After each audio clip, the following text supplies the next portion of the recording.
So tell us about some tips about when you get overwhelmed. Like some people will turtle. They'll just go head, tail, legs, inside, full turtle mode. And those of you that are listening know who you are.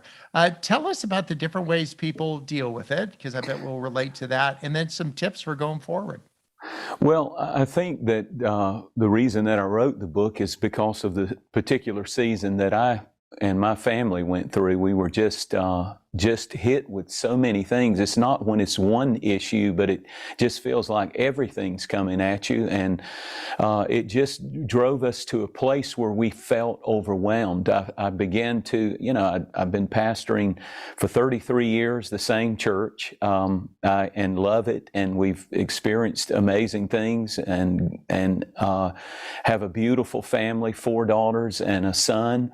Incredible kids, 2 to 3 years apart, like doorsteps, just kids everywhere all our life. My wife and I have been married 35 years this year. And all at once, stuff just began to hit in the last 2 years, particularly, that affected some of our children and some of our lives and health and this and that. And we felt overwhelmed. I have never been in a place like I thought I knew some things that I didn't know. It's kind of like what Job talked about when he said, I thought I would die in my nest. I had this beautiful nest. I had this beautiful situation. And then all of a sudden, like Deuteronomy 33 talks about, that there comes times when the mother eagle just starts tearing that nest all to pieces, not for destruction, but to teach us how to use our wings and fly in faith and believe, not just when things are beautiful and wonderful, but you can overcome at the same time, still be in the middle of overwhelming situations. And it comes down to, whose report are you going to believe, and what are you going to focus on, and what are you going to tune into?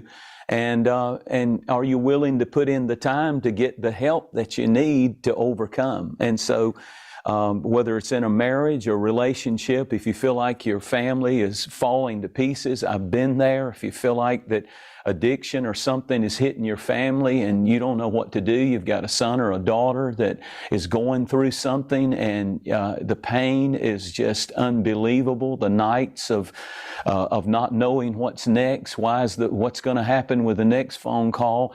I don't like to live in that world. I'm a very optimistic, happy, joyful kind of person as far as, the teaching of God's Word.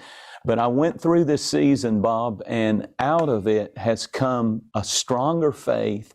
We are seeing little and great breakthroughs. And I just want to encourage people, if you won't give up, if you won't quit, if you won't throw in the towel, you will overcome. If you've got the right information coming into you, you can get through it. And we know the right information is God's Word. And I'm excited. I'm excited about what's happening.